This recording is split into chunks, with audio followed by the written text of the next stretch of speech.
let's dive into something that's going to mess with your head a little bit. We're talking about a puzzle that seems to flip basic economics completely upside down. Get ready, because we're about to unpack the premium price paradox. You know, we're all wired to think that a lower price is a better deal, right? Cheaper means more people will buy it. Simple. But what if that's not always true? What if sometimes making something more expensive is the very thing that makes it irresistible? It just doesn't make logical sense. But today, we're going to figure out exactly why it works. So, where does this whole thing even start? Is it in a fancy boardroom, a marketing meeting? Nope. It starts right up here, inside our own minds. The first piece of this whole puzzle is all about the crazy mental shortcuts our brains are taking every single second. And this right here, this is the core of it. It's a mental shortcut our brains use called the price-quality heuristic. Think about it. When you're staring at a wall of wine, how do you really know which one is best? It's hard. So your brain takes a shortcut. It just goes, well, this one's more expensive, so it's probably better. It's an automatic, powerful, and kind of subconscious assumption we all make. But hold on. It goes way deeper than just expensive means good quality. Paying a premium price is also a statement. When we buy that expensive thing, we're not just buying an object, we're buying an identity. We're telling ourselves, and maybe the rest of the world, a story about the kind of person we are. So what's really pulling the strings here? Well, it usually boils down to three, let's call them hidden triggers. First, you've got status signaling, using stuff to show off where we are in the pecking order. Then there's scarcity, that gut punch of FOMO, the fear that if you don't get it now, it's gone forever. And finally, social proof. Man, this one's powerful. We see someone we admire using something, and instantly we want it too. Okay, so we've got a handle on what's happening inside our own heads. Now, let's flip the script and look at how companies have basically created a secret playbook to tap directly into all of that psychology. Welcome to the other side of the curtain. All right, this is where your high school economics class gets thrown right out the window. For normal stuff, like a gallon of milk, the price goes up and people buy less of it. Makes sense. But for these things called Veblen goods, think a supercar or a limited edition watch, the rules are totally backwards. The high price is the feature. The more expensive it gets, the more exclusive it is, and believe it or not, demand can actually go up. Wild, right? But here's the thing, you can't just slap a huge price tag on something and call it a day. That's not going to work. That price has to feel earned. It has to be justified.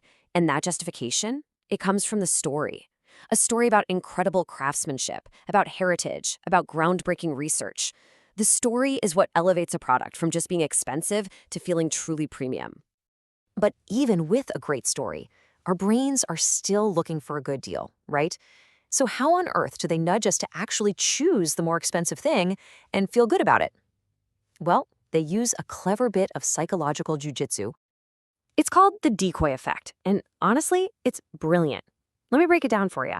Picture this. You're at the movie theater. You've got two choices, a small popcorn for $3 or a large for $7.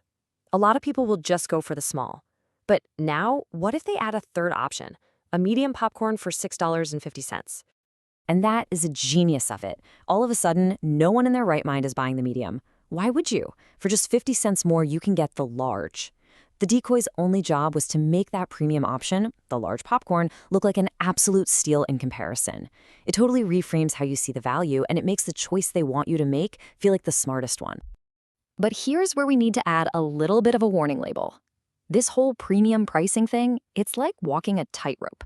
It's incredibly powerful, for sure. But if you get it wrong, the fall is a long way down. Let's talk about how this can all go sideways. Failure mode number one, and this is the big one. The value just isn't there. If you charge a premium price, but the product feels cheap or the experience is terrible, you don't just lose that one sale. You shatter trust, and that can damage a brand forever. Next up, you can price yourself right out of the game. You can fly too close to the sun. There's a very fine line between being exclusive and desirable and just being completely inaccessible. You still need those aspirational customers to drive the hype and energy for your brand. And finally, let's be real, we live in the age of the internet. We can find out anything in seconds. When customers can easily compare the technical specs, read 1,000 reviews, and watch video teardowns, a high price tag by itself just isn't enough. If the facts don't back it up, the game is up. Okay, so we've seen the psychology, the marketing tricks, and the huge risks. So let's make this super practical. Think of this as the ultimate checklist you can use to analyze any premium strategy, whether you're a business owner or just a smart consumer. You just got to ask these 4 simple questions. First, does this product category even work for premium pricing? Next, is there a story that's actually compelling? Can you deliver a truly top-notch experience from start to finish? And maybe most important of all, is your claim to be premium actually believable? We've gone through a ton of stuff here, from brain science to clever tactics to massive pitfalls. So what's the one crucial point you need to walk away with from all of this? It's this: price is never, ever just a number. It's a signal, a powerful signal of quality, of status, of scarcity, of who you are. But, and this is the most important part, it's also a promise. And for any of this to work, that promise has to be delivered. The value, the story, the experience, it all has to be real. So that brings us full circle. The next time you see that expensive watch or that high-end phone and you feel that little tug, that desire, now you know what's going on behind the curtain. You know the playbook. The only question left is, now that you know this secret, are you still going to pay the premium?